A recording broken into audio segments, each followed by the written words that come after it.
तो आज हम जरा इतिहास के पन्नों को पलटते हैं और उस शख्स की विश्वसनीयता की पड़ताल करते हैं जिसे इतिहास का जनक कहा जाता है, हेरोडोटस। सवाल ये है कि क्या ये उपाधि सही है या फिर जैसा कि उनके आलोचक कहते हैं, क्या वो झूठ के जनक थे? चलिए सबूतों की रोशनी में इस ऐतिहासिक पहेली को सुलझाने की कोशिश करते हैं। हेरोडोटस अपनी मशहूर किताब द हिस्ट्रीज की शुरुआत इन्हीं शब्दों से करते हैं। उनका मकसद बिल्कुल साफ था, बड़े बड़े कामों और उनके पीछे के कारणों को रिकॉर्ड करना। पर असली सवाल तो ये है कि उन्होंने ये काम कितनी सच्चाई के साथ किया। और यहीं से असली बहस शुरू होती है। एक तरफ उन्हें इतिहास का जनक का इतना बड़ा सम्मान दिया जाता है और दूसरी तरफ उन पर झूठ का जनक होने का सीधा सीधा आरोप है। यही विरोधाभास हमारी आज की पड़ताल का केंद्र है। तो वो थे क्या? एक बहुत ही बारीक नजर वाले रिसर्चर या सिर्फ एक बढ़िया कहानी सुनाने वाले?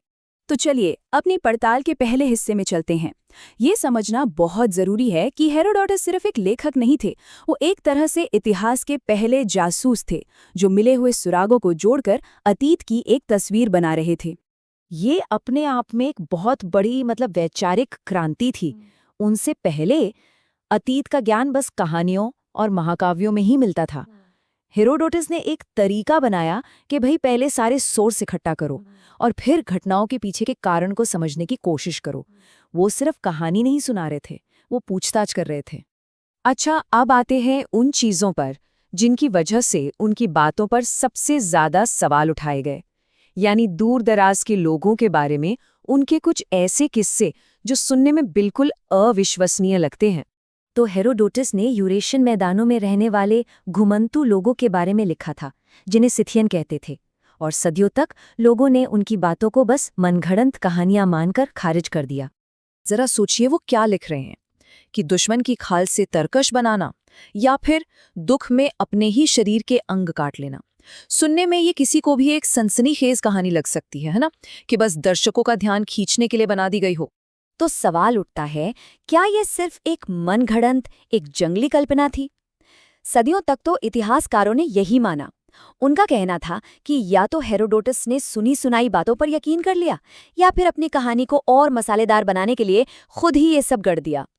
लेकिन कहानी में एक जबरदस्त मोड़ तब आता है जब मॉडर्न साइंस मैदान में उतरती है। आज का विज्ञान हेरोडोटस के दावों को सही साबित कर रहा है। यूक्रेन में जो खुदाई हुई, उसे पता चला कि सिथियन तरकश वाकई में इंसानी चमड़ी से बने थे।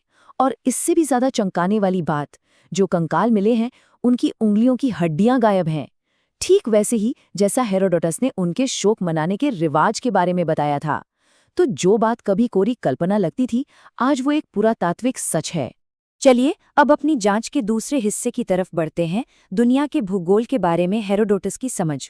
हेरोडोटस अपने जमाने के नक्शा बनाने वालों के बहुत बड़े आलोचक थे। वो मजाक उड़ाते थे उन लोगों का जो दुनिया को बस एक परफेक्ट गोल घेरे जैसा बना देते थे, बिना किसी यात्रा या सबूत के। उनके लिए असल अनुभव और सबूत किताबी मॉडल से कहीं ज्यादा जरूरी थे। और इसी सोच से उनकी दुनिया का नक्शा बना। हाँ, ये परफेक्ट नहीं है, अधूरा है, लेकिन ये किसी कल्पना पर नहीं बल्कि यात्रियों और खोजकर्ताओं से मिली असल जानकारी पर आधारित था।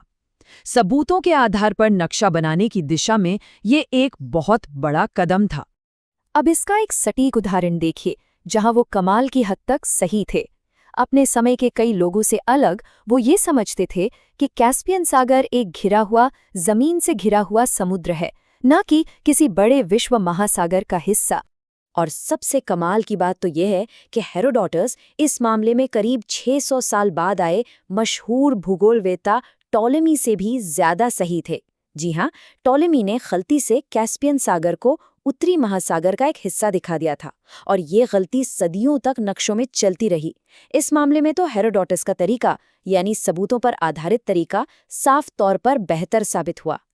तो इन सभी सबूतों को देखने के बाद हम हेरोडोटस के बारे में आखिर क्या कह सकते हैं? क्या फैसला सुनाया जाए? सबसे पहले तो हमें ये समझना होगा कि हेरोडोटस सिर्फ घटनाओं को लिख नहीं रहे थे, वो अपने समय के सबसे बड़े जियोपॉलिटिकल संघर्ष की कहानी सुना रहे थे। उनकी पूरी किताब का एक सेंट्रल थीम है पूर्व और पश्चिम का टकराव, यानी विशाल फारसी साम्राज्य और छोटे छोटे यूनानी राज्यों के बीच का टकराव।